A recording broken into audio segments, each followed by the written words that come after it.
The rain didn't fall that night, it slammed. It came down in angry sheets, drenching the cracked pavement of the city's forgotten corners, running in muddy rivulets through gutters and pooling around the feet of those who had nowhere else to go. Under a flickering street lamp on the edge of an alley, a woman stood frozen, clutching her baby to her chest, her eyes wide, not with fear, but with disbelief. Her name was Elena Vargas. Just 28 years old, Elena had once lived in a modest two-bedroom apartment in a quiet neighborhood with her fiancé, Marcus. They had argued that morning, over bills, over jobs, over everything, but it hadn't felt final. It hadn't felt like the kind of argument that would end a life. But when she returned home that night, soaked to the bone, carrying a can of formula and a half loaf of bread she could barely afford, the locks had been changed. Her key spun uselessly in the door, and the windows, boarded, as if she had never lived there at all. The paper was pinned to the door with duct tape, a restraining order, her name on it, signed, sealed, final. Marcus was gone, and he had taken everything with him, her clothes, her ID, her baby's birth certificate. There was no number to call, no place to go. Elena stared at the paper, at the name printed in black ink that she barely recognized as her own. The baby in her arms stirred and whimpered. She hushed him gently, her lips trembling. Her home was gone. Just like that. The city doesn't sleep, but it doesn't notice either, especially not the ones who slip into its cracks. Elena wandered until the night broke, and the sun cast a pale, cruel light on her new reality. She walked with no direction, just away. Away from the betrayal. Away from the silence of a door that would never open again. Her shoes soaked through, soles flapping, and her arms numb from carrying her baby for hours. She didn't even have a stroller anymore. Marcus had taken that too. By mid-morning, she found herself in a neighborhood she didn't recognize. Towering brick buildings lined the streets, most with windows either smashed or darkened. A few people glanced at her as they passed, eyes skipping over her like she was just another shadow. She sat on the steps of an old church, not for religion, but for shelter. Her baby cried for food. She had nothing. The hunger hit first. Not the gnawing kind, but the dull, aching panic that comes from having nothing left. Her mind scrambled for solutions. Shelters, charities, maybe someone would help her. But her phone was dead, and without an ID or address, she was no one. The city didn't see her. The system wouldn't help her. That afternoon, a woman approached her, older, with sun-creased skin and a shopping cart piled high with blankets and soda cans. She introduced herself as Clara, and without hesitation, handed Elena a peanut butter sandwich and a bottle of warm water. "You look new to this," Clara said. "The first day is the hardest. After that, you stop crying." Elena blinked back tears, but didn't speak. She fed the baby with trembling fingers. He drank greedily. Clara sat beside her, pulling her coat tighter. "You got a name?" "Elena." "Stick with me," Clara said. "You'll need someone." That night, they slept beneath the underpass. The baby nestled in Elena's jacket, his soft breath the only warmth she felt. The concrete was cold, and the traffic overhead never stopped. Trucks and cars roared past as if the world was still spinning just fine. But for Elena, time had stopped. The scent of motor oil, rain, and damp cardboard clung to the air. She stared at the ceiling of the underpass, counting the cracks, her mind unraveling with each second. She replayed everything, what she could have done, what she should have said. But nothing made sense. Nothing explained why Marcus would do this. When she finally drifted off to sleep, it wasn't restful. It was haunted. The days that followed were a blur of hunger and humiliation. She learned quickly that people didn't like being asked for help. They turned their heads, pretended not to hear, or worse, offered a smile filled with pity but gave nothing. The baby's cries were constant now. She rationed what formula she could get from church donations, mixing it with more water than she should. She hated herself for it, but what choice did she have? One night, she stood outside a grocery store, hoping someone would take pity.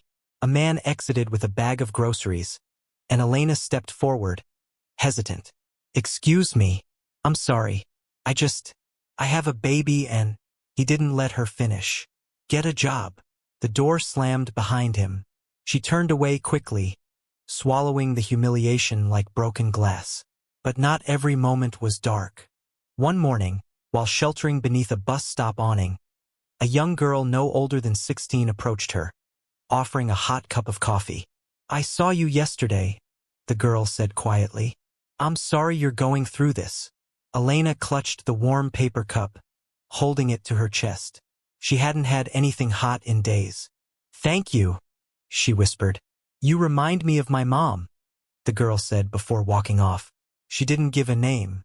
Elena watched her disappear down the street, the coffee still steaming in her hand. It was the first time in days she felt seen, not judged, not ignored. By the end of the first week, Clara took her to a place she called the Lot, a makeshift camp tucked behind an abandoned factory on the edge of the city, a hidden village of the forgotten. Tents made of tarps and trash bags, burn barrels glowing in the dusk, and eyes, dozens of them, watching her as she stepped into this secret world. Keep to yourself, Clara warned, but don't act scared. They smell fear. Elena nodded, holding her baby close. The boy barely fussed anymore, just clung to her like she was the only thing left that made sense. In that moment, Elena realized something terrifying. This wasn't temporary. This was her life now. But there was something inside her, a flicker, however faint, that refused to die. Maybe it was for her son. Maybe it was sheer survival instinct. But something inside Elena Vargas whispered not yet. The city hadn't broken her. Not completely. Not yet. The fire crackled low in the barrel, casting ghostly shadows across the dirt and concrete that made up the lot. Elena sat wrapped in a fraying blanket someone had given her. Her baby curled against her chest beneath her coat. His tiny hands twitched as he dreamed dreams, she hoped, that were far away from here. She hadn't slept much since arriving. The lot never really went quiet. Some muttered in their sleep, some shouted. Arguments flared in the middle of the night. Dogs barked, sirens howled, and once, she heard someone screaming for help far off in the dark, only for the sound to be swallowed by silence moments later. Clara had a spot near the back, sheltered by stacked crates and plywood. It wasn't much, but it kept some of the wind out. Elena and her baby shared it, and every night, Clara reminded her, don't talk to anyone you don't know, especially after dark. But that night, someone new arrived. Elena saw him just past midnight. A tall figure in a long, dark coat, standing at the edge of the lot where the streetlight failed to reach. He didn't move, just watched. She tried to ignore it at first. Maybe he was just another drifter. Maybe he was just cold. But then she looked again, and he was closer. Not walking, not running, just closer. Her breath caught in her throat. Clara noticed and leaned in, whispering, You see him too? Elena nodded slowly. He shows up sometimes. Don't engage. Don't look for long. He's not here to help. Elena looked away quickly, clutching her son tighter. The next morning, Clara was gone. Elena waited until noon, then wandered the camp, asking quiet questions. No one had seen Clara since last night. No one had heard anything. It was as if she had simply vanished. Some shrugged. Others didn't even look at her. One man muttered something about the ones who disappear. Elena's stomach sank. She had no one else. No one to watch her back. No one to warn her. By evening, the fear had crept in so deeply, it took effort just to breathe normally. She'd begun to wonder if the man in the coat was even real. Maybe exhaustion was playing tricks on her. Maybe Clara had just left. But then, as the sun dipped low behind the broken skyline, the man returned, standing in the same place, staring. No movement, no sound. Elena moved her makeshift shelter deeper into the camp that night. She didn't feel safe. Not here. Not anywhere. The baby woke crying around 2 a.m. Hunger again. She mixed what little formula she had with warm water from a soup kitchen thermos. He drank, but barely. His cheeks were thinner now, his legs less active. Her chest tightened. She was running out of everything: food, energy, time. As she rocked him, something made her look up. There he was, the man in the coat, standing inside the camp now, 20 feet away, watching. He didn't blink, didn't speak. Elena froze, her heart pounding in her ears. She didn't dare scream, didn't dare move. She could feel his gaze like a weight pressing down on her chest. Then, without warning, he turned and walked away into the night. By morning, a storm had rolled in. Rain flooded the lot. Tarps sagged under the weight. Fires died out. Tensions rose. Elena approached a woman who looked older than the rest. Her face carved by years of hardship, eyes hard as steel. "Have you seen Clara?" Elena asked softly. The woman narrowed her eyes. "You still lookin' for her? You better stop. People go missing out here, girl. Ain't no use trying to figure it out. You want to stay safe. Keep your head down." "But what if something happened?" "Something always happens." The woman snapped and walked away. Elena stood alone in the rain, her baby crying, thunder rumbling overhead. That was when it hit her. She could be next. She couldn't wait for help to come. Help wasn't coming. If she wanted to survive, if she wanted her son to live to see a future beyond wet concrete and whispered warnings, she had to leave. That night, she spent the rest of the day quietly preparing.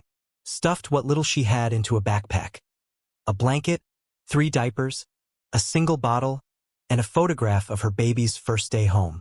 She didn't know where she would go, just that it had to be anywhere else. When night fell, she waited until the camp settled. Then, with her son swaddled against her chest and her hood pulled low, she slipped out the back of the lot. No one followed. No one stopped her. But halfway down the alley, she paused. Someone was behind her. She turned slowly. Nothing.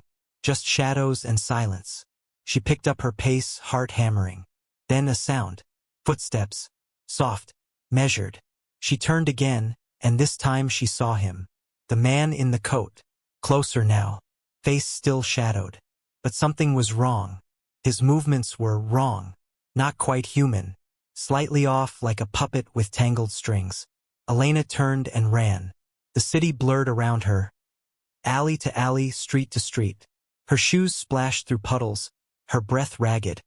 Her arms wrapped protectively around her son.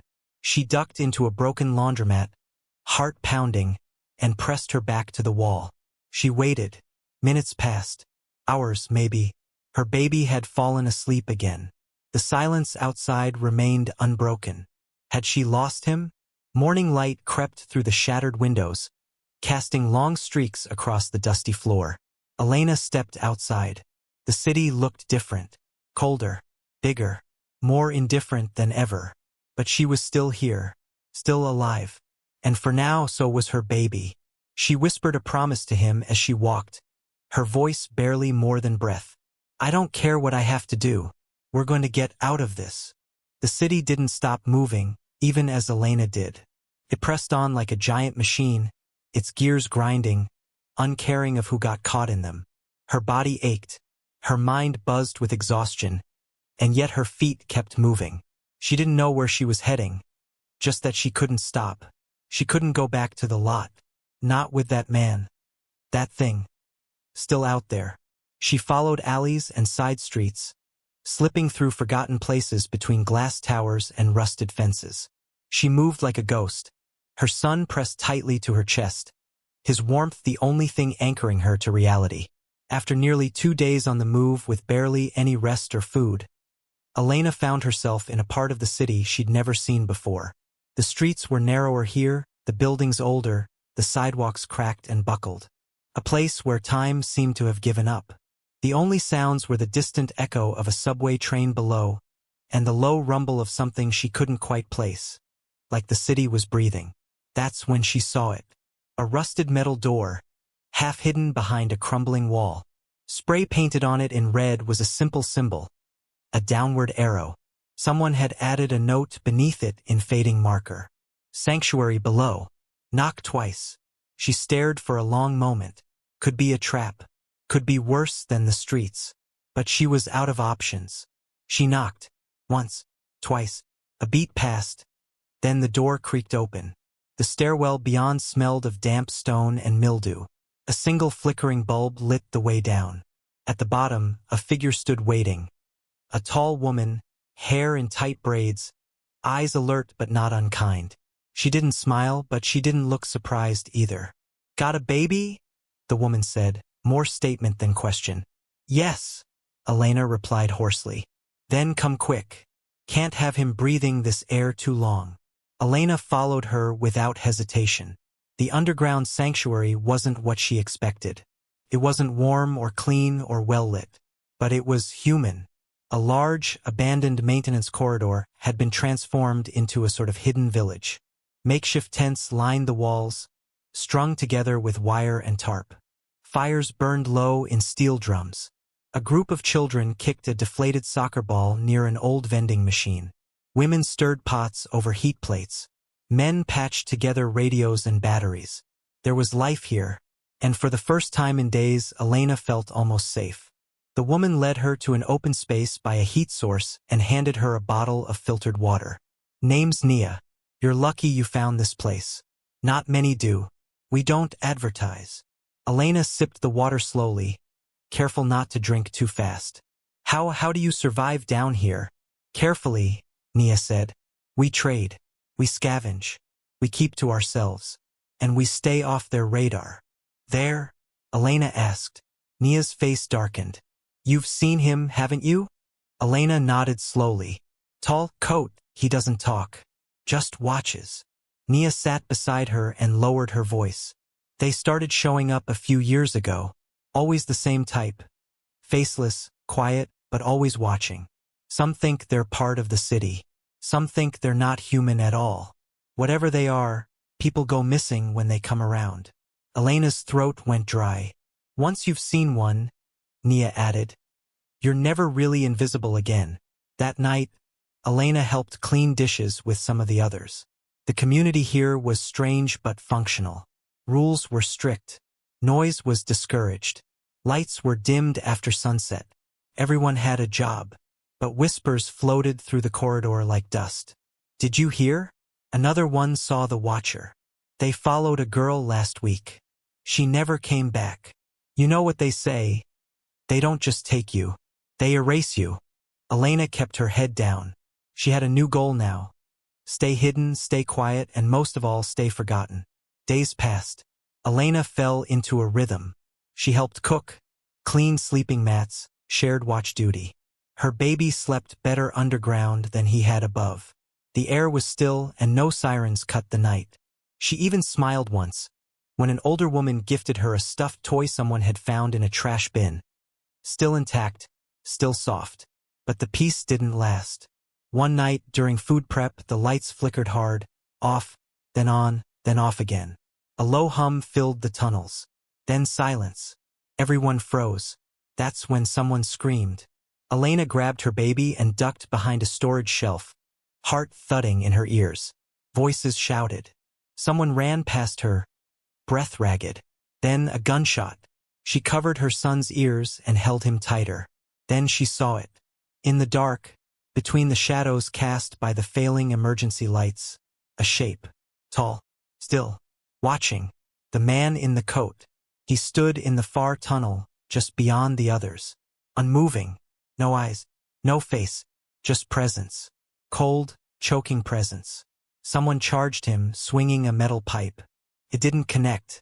The man didn't flinch. The attacker fell back, no wound, but screaming in terror. Whatever the Watcher was, it wasn't made of flesh and blood. It was fear made real. The lights returned just as suddenly as they had failed. The Watcher was gone. The attacker, an older man with scars across his face, had curled into the fetal position, sobbing. I saw it. Inside me. It knows me." Nia took over quickly, calming the group, restoring order. But everyone knew the sanctuary had been compromised. Later that night, Nia approached Elena privately. "You need to go. He's following you. He showed up when you did. He never came this deep before." Elena's chest tightened. "I didn't mean to." "I know," Nia said gently. "You didn't choose this. But that thing, He's not done with you yet. Elena left before dawn. No goodbyes. No sound. Just a backpack, her baby, and the haunting echo of a place she might never see again. She emerged back into the city, blinking against the harsh morning light, and whispered to her son, "We're not done running." Elena didn't remember falling asleep. All she remembered was running, through alleys slick with rain and lined with the forgotten. She had held her son so tightly, she feared she'd crush him, but he slept soundly. Somehow, despite everything, he always found peace. She woke beneath an overpass, hidden behind a broken billboard that leaned like a crooked tooth over the edge of the road. Gray light filtered through the mist. The city beyond hummed as if it had never paused. Cars honking, metal clanking, footsteps marching in perfect disinterest. But the moment Elena opened her eyes, she felt it. He was near again. The Watcher. The dread settled into her bones like cold. She moved fast, wrapping her baby tight and hitching her bag across her shoulder. She followed the tracks of a closed subway line, hoping it would lead her somewhere unseen. Her feet bled in her shoes. Hunger twisted her stomach. But something deeper gnawed at her now. Not just fear, curiosity. The Watcher had followed her across neighborhoods, through tunnels, into shelter. But why? He didn't attack. He didn't speak. He just watched. And now others were afraid of her because of it. Why her? She needed answers. By noon, Elena reached the edge of the old city, a section marked for demolition years ago and long since abandoned. Buildings here were hollowed out, their windows shattered, interiors consumed by mold and silence. It was the kind of place the living avoided and the desperate disappeared into. She found refuge in a forgotten library. The ceiling caved in, dust layering the shelves like a blanket of time. Books lay open on the floor, their pages yellow and curling. It was quiet, too quiet. Elena found a children's book with half its spine torn off and handed it to her son. He smiled, a rare flicker of joy, and reached for it. That smile gave her strength. She sat by a cracked window and closed her eyes. Just for a moment. And that's when she saw it. The memory. It wasn't a dream. It was a memory. But it wasn't hers. She was standing in a white hallway, bright, sterile, humming faintly with machinery. Men in coats moved past her, speaking in hushed tones. She turned her head and saw the baby. Her baby. Lying in a small glass crib, wires attached to his arms, a glowing monitor tracking his heartbeat. Except, in this memory she wasn't Elena. She was watching Elena, or someone like her. She felt detached from herself, like viewing it all from behind a mirror. Then, in the corner of the room, the Watcher appeared. No one reacted. No one even looked. Except the baby. He looked directly at the Watcher and smiled. The vision shattered. Elena woke with a gasp, sweat freezing on her skin. She stumbled backward into the shelves, clutching her son. He was fine, still flipping pages, still smiling. But she wasn't. The memory, it was too vivid. It wasn't imagination. Felt implanted, as though someone had buried it inside her. She pressed a trembling hand to her temple. "What are you?" she whispered, staring down at her son. For the first time, she realized something terrifying. The Watcher wasn't following her. He was following her child. She fled the library by dusk, racing through the crumbling blocks like hunted prey. The city had eyes. Too many. Security cameras. Street lamps that flickered on as she passed. Pigeons that seemed to turn and watch. Everywhere, she saw him. Not in full, just the edges. A shadow in a window. A coat turning a corner. A reflection in the puddle that didn't match the real world. She was unraveling, but she couldn't stop. She reached the outskirts of a medical district, long since shut down. Buildings covered in graffiti and vines loomed like forgotten titans. A rusted sign hung loosely from its hinges. The name struck her like a bell in her chest. She had seen it before, in the dream, or the memory, or whatever that vision had been. Without thinking, she climbed through a broken window. Inside, the air smelled of dust, chemicals, and rot. The halls were dark, but something pulled her deeper. A feeling, not fear, but familiarity. Room 312. The number flickered in her mind. She found it easily, almost as if guided. The door creaked open. Inside, overturned chairs, shattered monitors, rusted filing cabinets. But taped to the wall was a photo, curled at the edges, stained, but clear enough. A woman, holding a baby. Her. But it wasn't her. Not exactly. It was someone who looked like her. Same eyes, same jaw, but the expression softer, more controlled. Uniformed, lab coat on, standing in front of a terminal. And in her arms, a baby boy, wires attached to his scalp.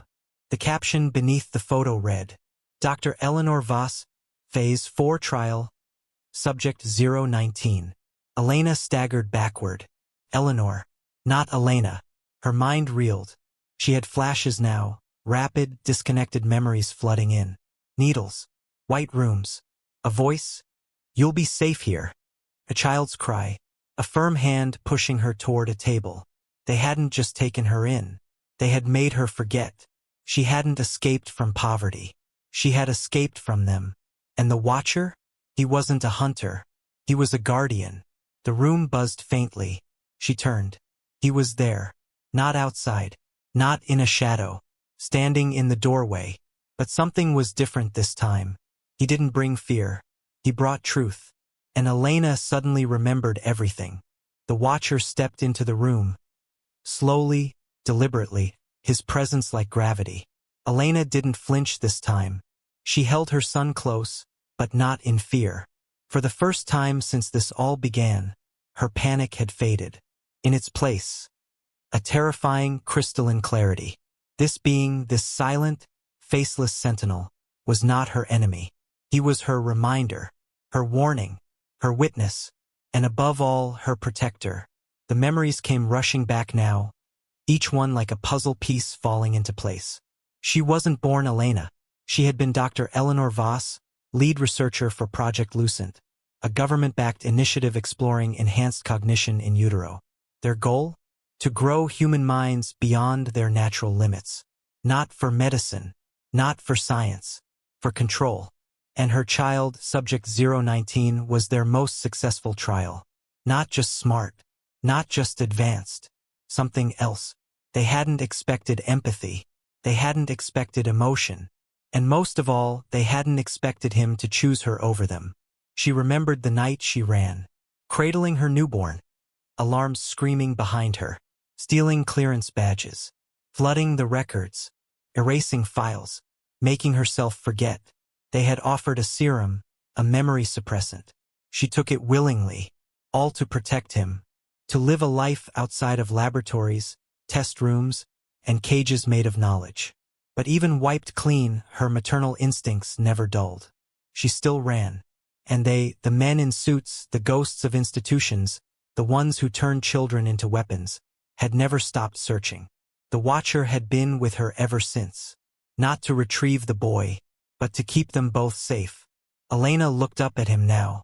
"You were one of ours, weren't you?" No response. Just silence. But she knew. Project Lucent had developed more than enhanced children. They had built observers, creatures of pure attention. Beings meant to track emotion, memory, behavior. They weren't machines, not exactly. Not alive either. They were forged through science and something stranger, something ancient, quantum perception they called it. But this one had gone rogue. When she escaped, he chose her. And he had never stopped watching. A soft sound broke the moment. Her son cooing in her arms, reaching a tiny hand toward the Watcher. No fear in his eyes, just curiosity. Elena finally understood why he always smiled when the Watcher appeared. Because he remembered him too. Downstairs, she heard voices. Boots. They had found her. Not city police. Not scavengers. Them. Project Lucent operatives, what remained of it. She could hear their practiced commands, the metallic click of weapons being readied. She backed away from the door, heart pounding again. The Watcher turned to her. Then he did something she had never seen before. He knelt. A silent gesture. "You must go. I will stay." "No," she whispered, shaking her head. "You can't fight them." But he didn't move. And somehow, she felt his final message. You are no longer alone.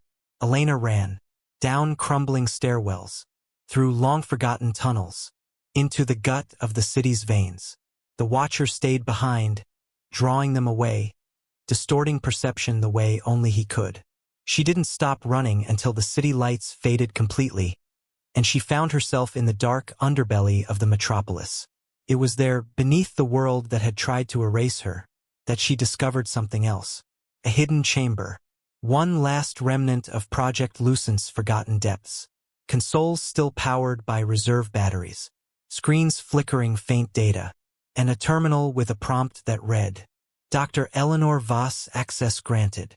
She sat down, holding her child in her lap, and typed with trembling fingers. Data bloomed across the monitors. Dozens of files.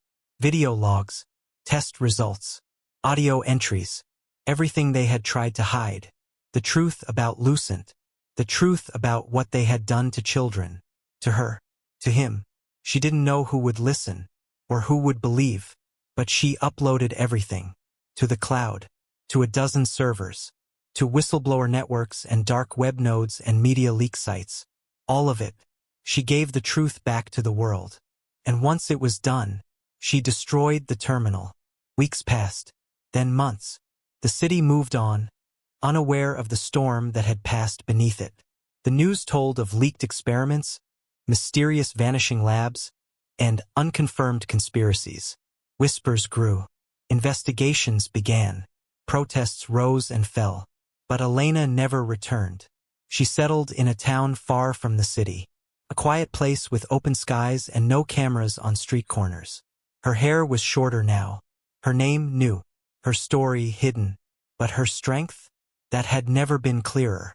Her son grew quickly. He spoke before the others. He read signs they hadn't taught him. Sometimes, she'd find him staring off at nothing, smiling. She knew who he was smiling at. One night, under a blanket of stars, she stood outside their small home and whispered into the quiet, "Thank you." And somewhere, across space and silence, she felt him nod. The Watcher, not a monster, not a threat, but a reminder of what had been done, and what must never be done again. Conclusion. Elena's journey was not just about survival. It was about rediscovery, about reclaiming what had been stolen, not only from her, but from a future that had nearly been rewritten by fear. In the end, she wasn't abandoned. She wasn't alone. She was a mother, and she had chosen the unknown over control, freedom over comfort, and love over fear. That choice